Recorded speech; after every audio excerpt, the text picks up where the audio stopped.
ശാരീരിക ബന്ധത്തിന് ശേഷം ക്രൂരമായ കൊലപാതകങ്ങളുടെ കഥ. കളങ്കാവൽ എന്ന സിനിമ കണ്ടുകൊണ്ടിരുന്നപ്പോൾ എന്റെ മനസ്സിന്റെ ഉള്ളിലൂടെ ഓടി മറഞ്ഞുകൊണ്ടിരുന്നത് ഈ സൈനൈഡ് മോഹന്റെ ക്രൂര കൊലപാതകങ്ങളെ കുറിച്ചായിരുന്നു. കണ്ടാൽ എന്ത് സുമുഖൻ, ഒരു അധ്യാപകൻ, സമൂഹത്തിലെ വിലയും നിലയും ഒക്കെയുള്ള നല്ല മാന്യനായ സുമുഖനായ വ്യക്തി. തെക്കൻ കർണാടകയിലെ 5 ജില്ലകളിൽ നിന്നും 2003-നും 2009-നും ഇടയിൽ 20ഓളം യുവതികളെ കാണാതാകുന്നു. കാണാതായവർ മുഴുവൻ ഒരു 20-നും 30-നും വയസ്സിനിടയിൽ പ്രായമുള്ളവർ. വിവാഹ വേഷത്തിലായിരുന്നു മിക്കവരും. പിന്നീട് പൊതു ശൗചാലയങ്ങളിൽ നിന്നും ഇവരുടെ മൃതദേഹങ്ങൾ കണ്ടെത്തുന്നു. മാത്രമല്ല അതിൽ 5 എണ്ണം കണ്ടെത്തുന്നത് കർണാടകയിലെ തന്നെ ഏറ്റവും തിരക്കേറിയ കെമ്പഗൌഡ ബസ് സ്റ്റാൻഡിന്റെ പരിസരത്ത് നിന്നുമായിരുന്നു. ഈ 20ഓളം സ്ത്രീകൾ മരിച്ചിട്ടും പോലീസ് വേണ്ടത്ര നടപടികൾ സ്വീകരിക്കുകയോ അന്വേഷണം നടത്തുകയോ ഒന്നും ചെയ്തില്ല. 2009-ലാണ് പോലീസ് ഈ കേസ് വേണ്ടത്ര ഗൗരവത്തിലെടുക്കുന്നത്. അതിന് കാരണം ഒരു വലിയൊരു വർഗീയ ലഹളയും. ഈ മരിച്ച സ്ത്രീകളിൽ അനിത എന്ന് പറയുന്ന ഒരു സ്ത്രീ ഒരു മുസ്ലിം ചെറുപ്പക്കാരനുമായിട്ട് സ്നേഹത്തിലായിരുന്നുവെന്നും ഈ ചെറുപ്പക്കാരനുമായിട്ട് ഈ പെൺകുട്ടി ഒളിച്ചോടിയതാണെന്നും പറഞ്ഞിട്ട് ഈ പെൺകുട്ടിയുടെ കുടുംബവും അവരുടെ ഗോത്ര വിഭാഗവും പോലീസ് സ്റ്റേഷനിലെത്തി. 150ഓളം പേർ വരുന്ന സംഘം പോലീസ് സ്റ്റേഷൻ വളഞ്ഞു.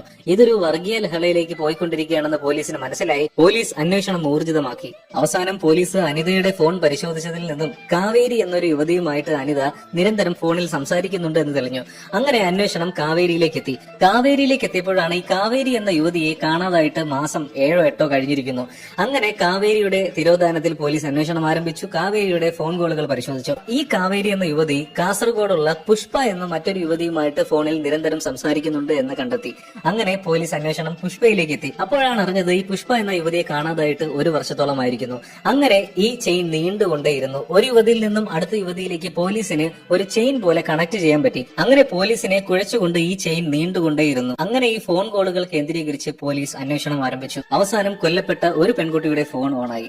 ആ ഓണായ ഫോൺ കേന്ദ്രീകരിച്ച് പരിശോധിച്ചപ്പോഴാണ് അന്വേഷണം മോഹൻ എന്ന അധ്യാപകനിലേക്ക് എത്തുന്നത്. സുമിത്ര എന്ന യുവതിയുമായിട്ട് മോഹൻ അടുപ്പത്തിലാണെന്ന് പോലീസ് കണ്ടെത്തുകയും സുമിത്രയുടെ സഹായത്താൽ പോലീസ് മോഹനെ സുമിത്രയുടെ വീട്ടിലേക്ക് വിളിച്ചു വരുത്തുകയും ആ കെണിയിൽ മോഹൻ വീഴുകയും ചെയ്തു. പിന്നീടാണ് പോലീസിനെ ഞെട്ടിച്ചുകൊണ്ട് 20 or 25 ഒന്നും അല്ല 32 പെൺകുട്ടികളെ താൻ ഇതുപോലെ കൊന്നിട്ടുണ്ടെന്നും ആ സ്ത്രീകളുമായിട്ടുള്ള ബന്ധത്തിന് ശേഷം പ്രഗ്നന്റ് ആകാതിരിക്കുക എന്ന വ്യാജേനെ സയനൈഡ് കലക്കിയ ടാബ് അവർക്ക് കൊടുക്കുകയും ഏതെങ്കിലും ഒരു പൊതു ശൗചാലയത്തിനുള്ളിൽ കയറി ഗുളിക കഴിച്ച് മരണപ്പെടുന്ന സ്ത്രീകളുടെ സ്വർണവും ആഭരണങ്ങളും പണവും എല്ലാം കവർന്ന് മരണം ഉറപ്പാക്കിയതിനു ശേഷം അവിടെ നിന്നും മറ്റൊരു സ്ഥലത്തേക്ക് മാറി തന്റെ അടുത്ത ഏരിയയെ കണ്ടെത്തുകയുമായിരുന്നു താൻ ഇത്രയും നാൾ ചെയ്തുകൊണ്ടിരുന്നത് എന്ന ഞെട്ടിക്കുന്ന വെളിപ്പെടുത്തൽ മോഹൻ എന്ന സൈനൈഡ് മോഹനിൽ നിന്ന് പോലീസിന് ലഭിച്ചു. എല്ലാ തെളിവുകളോടും കൂടി പോലീസ് മോഹനെ കോടതിയിൽ ഹാജരാക്കി. കോടതി 2013-ൽ മോഹന് വധശിക്ഷ വിധിച്ചു. പക്ഷേ പിന്നീട് ഈ വധശിക്ഷ വെറും ജീവപര്യന്തമായി വെട്ടിക്കുറച്ചു.